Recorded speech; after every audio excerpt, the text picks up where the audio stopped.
You're listening to an Airwave Media Podcast.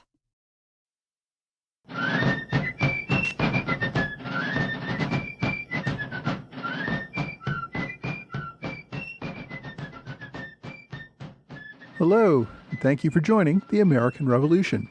This week, episode 246, Mutiny of the Connecticut Line. For the last few episodes, we've been looking at events in other parts of the world. We last left the Continental Army back in episode 242, where they were enduring the most brutal winter of war while encamped at Morristown, New Jersey, and were still finding opportunities to attack the British in New York City. As spring finally came in 1780, the focus on trying to survive the winter could turn to a new focus on how to begin the new fighting season. One of the bright spots for General Washington was the return of the Marquis de Lafayette. Recall that Lafayette had returned to France more than a year earlier in early 1779. The young general had spent his time in Europe trying to encourage the king to provide more support for the Continental Army and also trying to encourage a French invasion of England. After the invasion of England fell apart, the French ministry agreed to send an army to America. Lafayette lobbied hard to lead that army. The Minister of War, however, did not think the 21-year-old officer was ready for such a command. Although Lafayette was a major general in the Continental Army, he had left France 3 years earlier as a captain who was not even on active duty.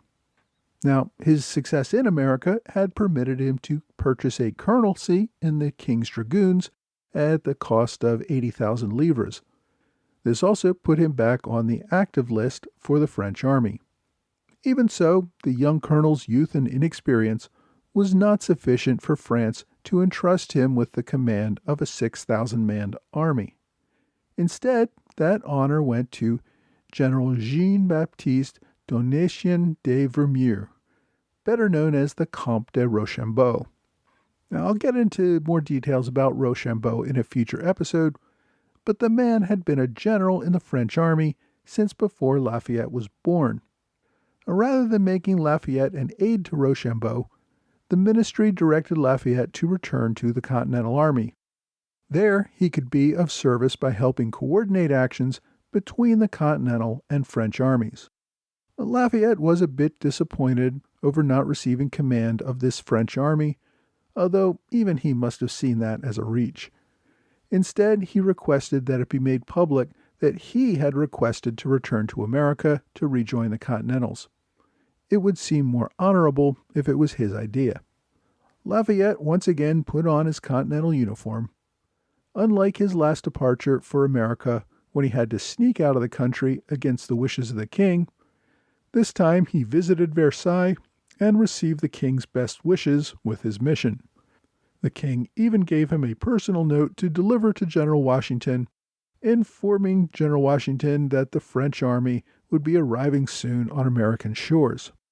Also, the last time Lafayette left Europe, his wife Adrienne was pregnant with her first child. By the time of this second departure, Lafayette managed to stick around long enough to see the birth of his second child, whom he named George Washington de Lafayette. Lafayette departed months ahead of the larger French army with only a few companions aboard the French frigate, the Hermione. The voyage got off to a bad start when strong headwinds broke the mainmast and the ship had to return to port for repairs, with 3 English cutters actually chasing after her. About a week later, with the repairs effected and the ocean free of any visible enemy vessels, the Hermione departed once again. This time, the voyage enjoyed fair winds, a smooth ocean, and did not come into contact with any British ships. Only 1 crew member died of fever, so a pretty good trip by the standards of the day. 6 weeks later, at the end of April, Lafayette arrived in Boston. Again, his reception was very different from his first arrival in America. 3 years earlier, he had been shunned and ignored by most Americans, including members of Congress, as an unwanted adventurer. Upon his return, he was the toast of Boston.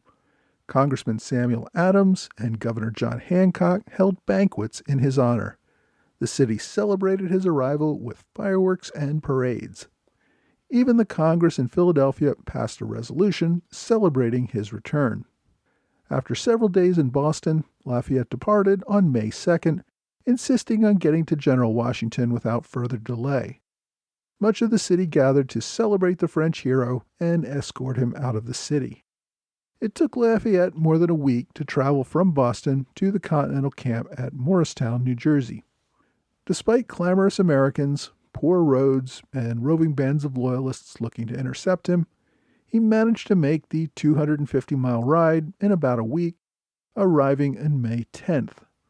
Washington was overjoyed with Lafayette's return. Lafayette brought Washington the good news that an army of 6,000 French soldiers and 6 ships of the line were following behind him.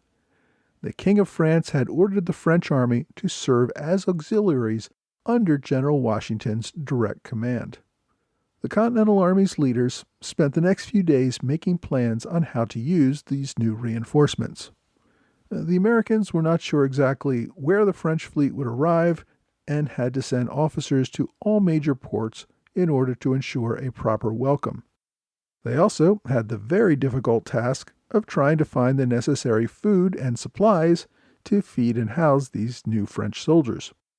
Washington, of course, wanted to attack New York City.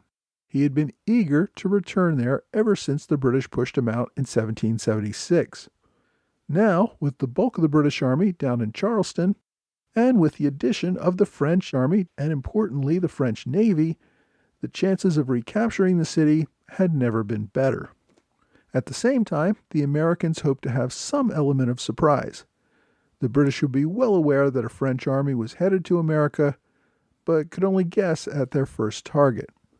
In order to throw them off the obvious target of New York, the Continentals let it be known that the French army would be used to capture Quebec. This was never a real goal. It was only used as disinformation for the enemy. And despite Lafayette's good news, the Continentals had some very severe struggles to contend with. Congress had promised France that the Continental Army would have 25,000 soldiers available for a spring campaign. Of the 12,000 or so soldiers that went into winter quarters at Morristown, deaths and desertions had taken their toll. The Army had only about 8,000 men by spring, and of those, only between 5,000 and 6,000 were fit for duty. The men were in miserable condition. They had been on an estimated 1/8 rations of food over the winter, often going for days at a time with nothing at all to eat. General Washington had ordered a punishment of a minimum of 100 lashes for anyone who left camp looking for food. The lack of adequate clothing led many men to freeze to death. Soldiers did not even receive the paper money they were promised, even though the money was pretty much worthless anyway. In all, living in Morristown was an absolutely miserable experience. Despite the conditions, the majority of soldiers actually stuck it out. Even so, few new recruits were eager to join an army that treated its soldiers so poorly. Recruiting for the spring campaign proved almost impossible. Even states that attempted to draft recruits were coming up short. Congress had sent a commission to Morristown to curtail the, quote, waste, fraud, and abuse that must have been the cause of the Army's problems, but found it could do nothing. The committee had tried to meet with Nathaniel Greene, the Army's quartermaster general. Greene had taken on the job of quartermaster 2 years earlier at Valley Forge.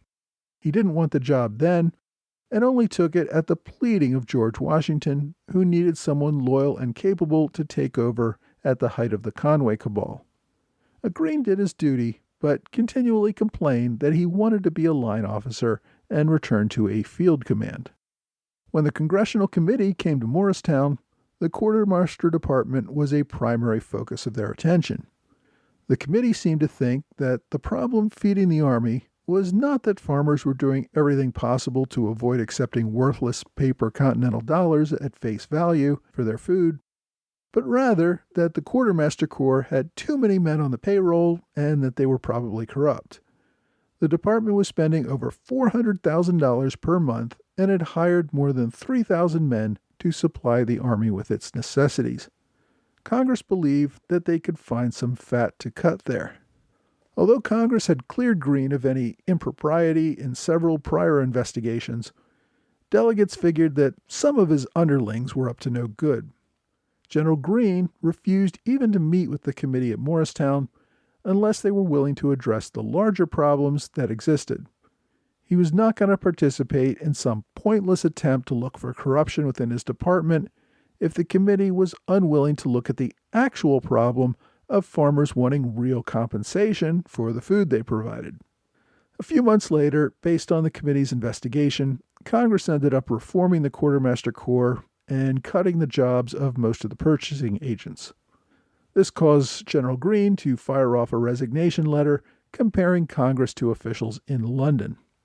Although Greene only intended to resign as Quartermaster General and return to duty as a Continental Line officer, Congress found his letter so disrespectful that they considered removing him from the Army entirely.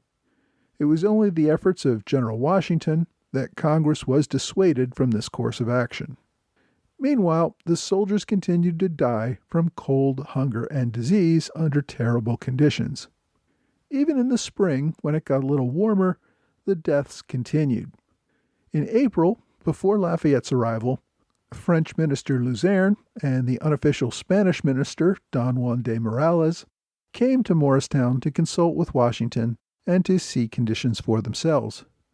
General von Steuben tried to put together a military parade in their honor, but had trouble assembling even 4 regiments who were decently uniformed and who had enough men capable of marching to turn out for the review. To top that off, Spanish Minister Morales came down with pneumonia. After 10 days of care at Morristown, he died. After his burial in a lavish ceremony, the Army had to post a guard over his grave to prevent desperate soldiers from digging it up and trying to steal the clothing from the corpse. If there was one thing that General Washington, Quartermaster Greene, and the Congressional Committee agreed on, it was that the Army was in a truly desperate situation. Nearly everyone who had visited Morristown expressed surprise at the fact that the soldiers had put up with so much for so long and had not already mutinied. The committee reported to Congress that the situation could mean the loss of the cause. Quote, "Their starving condition, their want of pay, and the variety of hardships that they have been driven to sustain has soured their tempers and produced a spirit of discontent which begins to display itself under a complexion of the most alarming hue.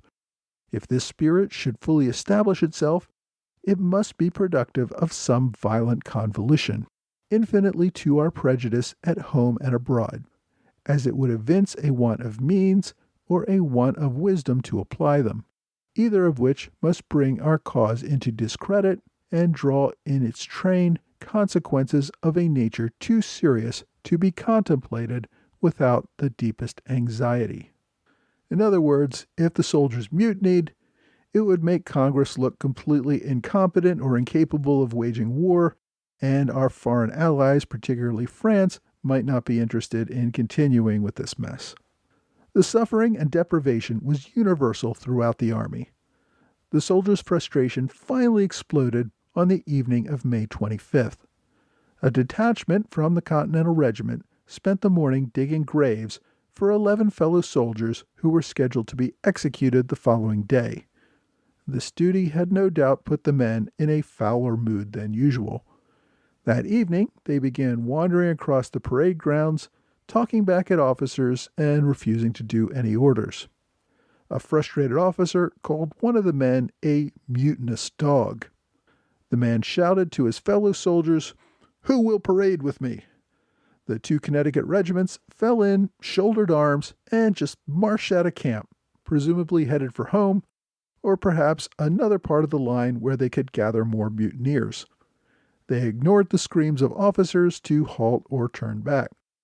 The officers, in desperation, grabbed one of the men who they thought had heard given a command, and they tried to make an example of him.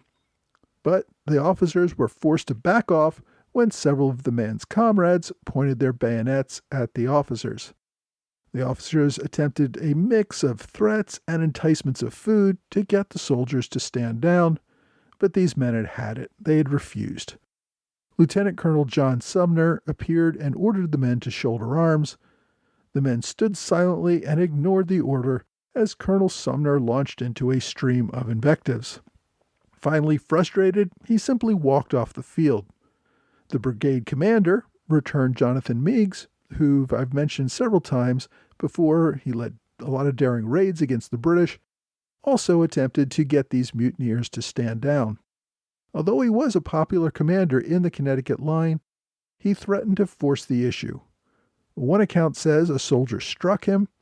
Another account says a soldier leveled a musket at him and threatened to kill him.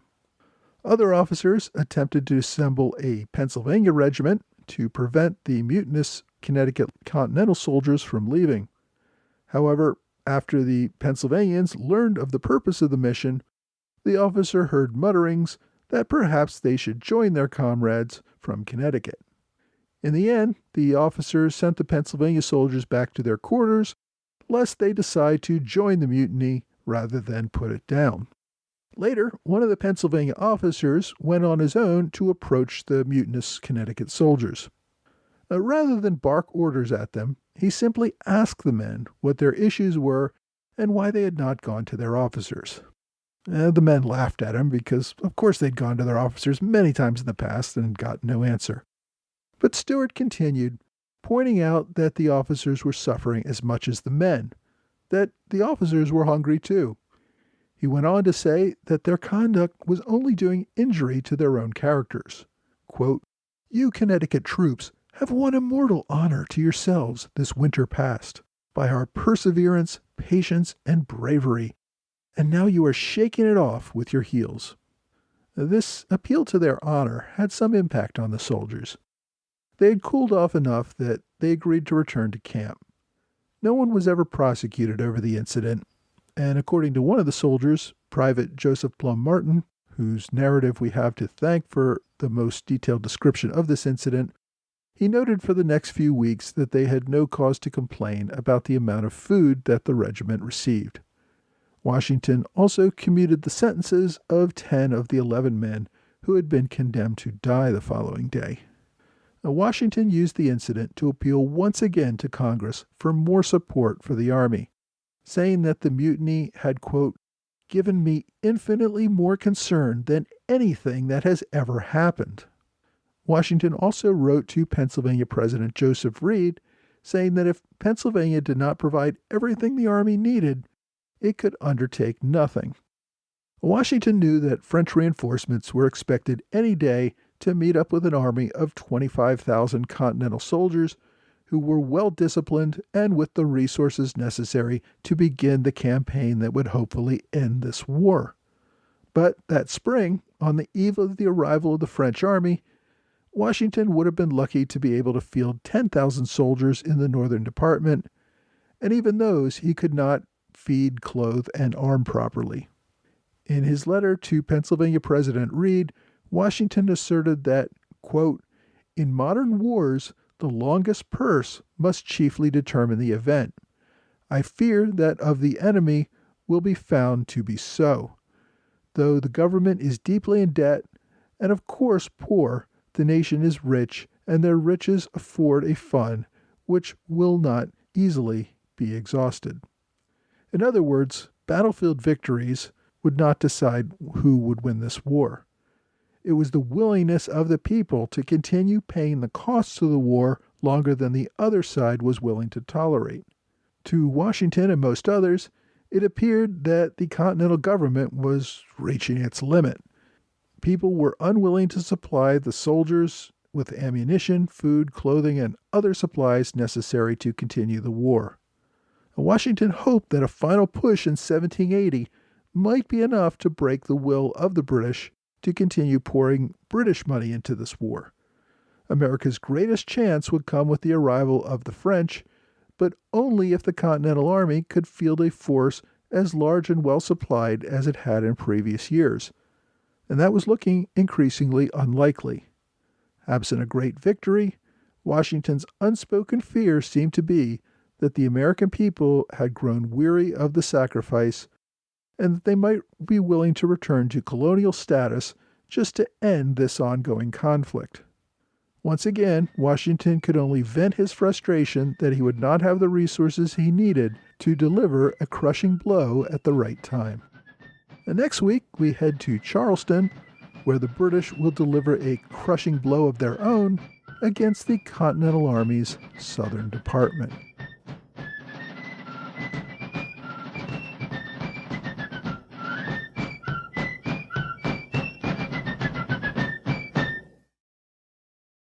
Hi, thanks for joining the American Revolution Podcast After Show. Thanks to my Patreon supporters in the Alexander Hamilton Club, Trey Nance, George Davis, and Mike Hager, and to Robert Morris Circle supporters Lee Seam and Michael Mulhern, who upgraded from Privy Council to Robert Morris Circle last month. I also want to welcome Douglas Cecchini, who joined as a standard bearer last month, and to Larry Seltzer, Blake Flanagan, George Hines, and Andrew Malone, who all joined as Minutemen. I also appreciate one-time gifts via PayPal or Venmo from Alan Scott, Arthur Crimmins, and Kate Johnson. I wanted to mention that I had a great time at the American Revolution Authors Conference in Quakertown a couple of weeks ago. The folks who put together that event are looking to schedule another conference in the fall. If anyone has any good ideas for a location for that event, let me know. Also, in June, I'm planning to go to the American Revolution Congress in the Mohawk Valley in New York, up in Johnstown. If anyone is going there for the weekend, it would be a great time to catch up. I'm also planning to go to History Camp Boston in August, where I'm putting together a panel on using new media to teach history.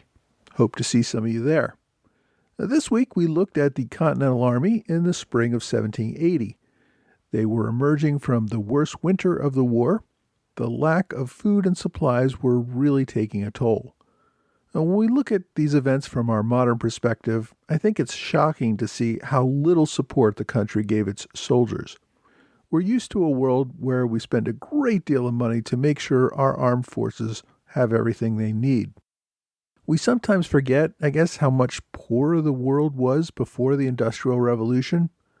The reason armies around the world at this time remained so small was that there was simply not enough excess wealth to produce the necessities for a larger army. The reason over 90% of the people were farmers at that time was that it took that many people to produce enough food for everyone. If you took 20 or 30% of the population for an army, there would not be enough farmers left to feed that army. Wars had to be fought by spending money so that outsiders would be willing to provide the food and supplies necessary to sustain the war. When Washington said in one of the letters I quoted today that the longest purse would prevail, he meant that it was money and credit that would keep the war going. Clearly, Britain had more of that, so Americans had to sacrifice even harder to keep their resources going. You might think, people are fighting for their lives, why wouldn't they sacrifice more?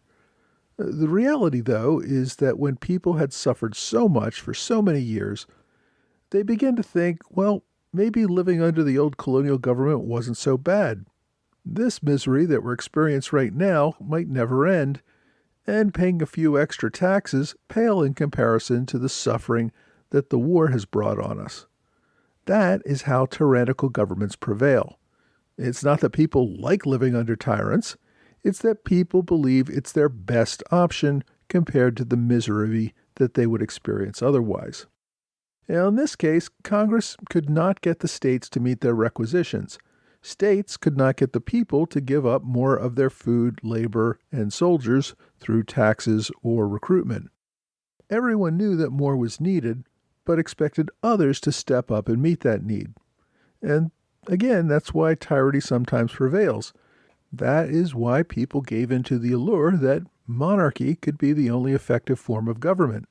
There needed to be a strong leader who could impose these sacrifices that were needed to prevail. The Patriots, the Whigs, were challenging that idea. The people would sacrifice voluntarily for an ideal rather than submit to a tyrant. It was in these final years of the war that they would really put that idea to the test. It's where so many other revolutions gave in to a dictator who could bring the necessary order to the chaos. It really, in my opinion, was only Washington's refusal to step into that role that prevented it from happening in America. The Continental Army was at a breaking point. The soldiers' suffering had become unbearable, even for the most patriotic of men. It's easy for them to feel like they were giving all they could for a people who would not even pay to feed them.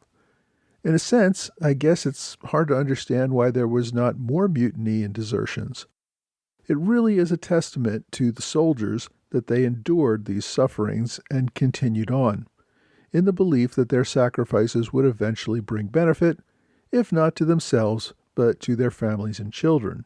We will see additional mutinies in future episodes. It really became a dark part of the war as you see men being punished and executed because they just cannot take the continued suffering and sacrifice.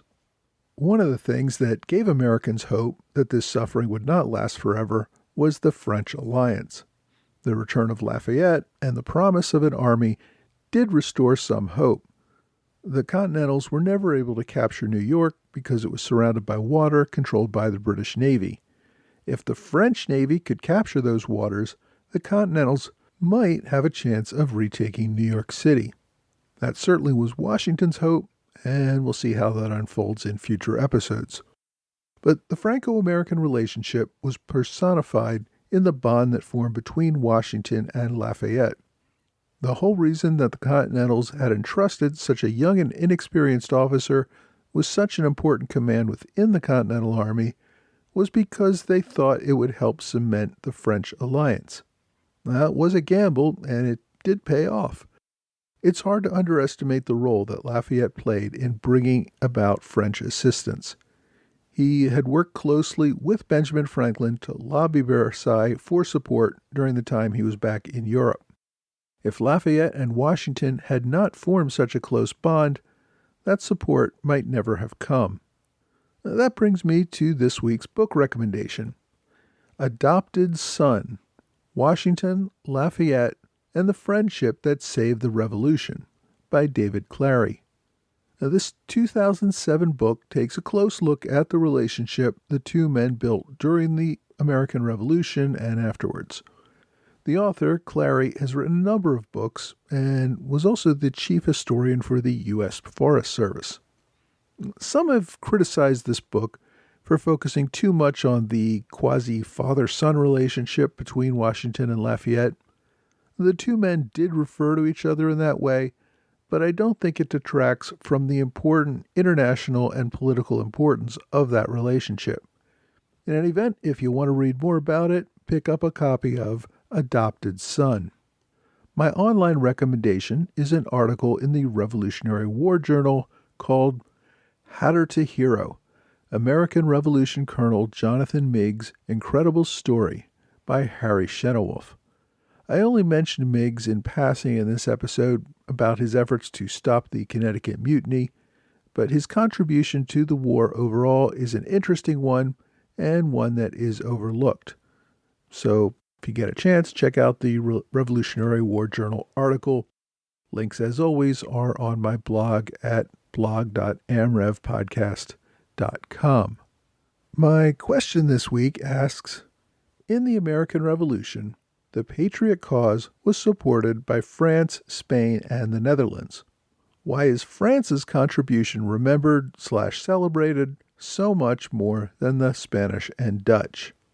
Well, neither Spain nor the Netherlands entered into any sort of alliance with the U.S. during the Revolutionary War. Only France did so.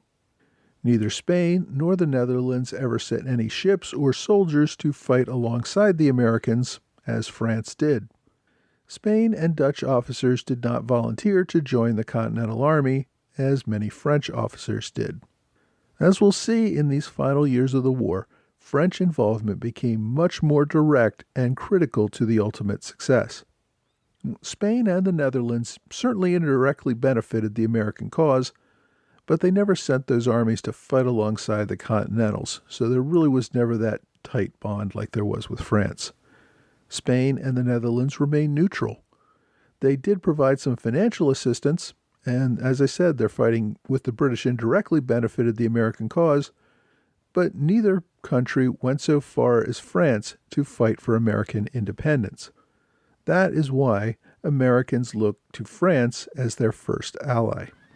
If you have a question you would like me to answer, please reach out to me via email or Facebook, Twitter, or Quora.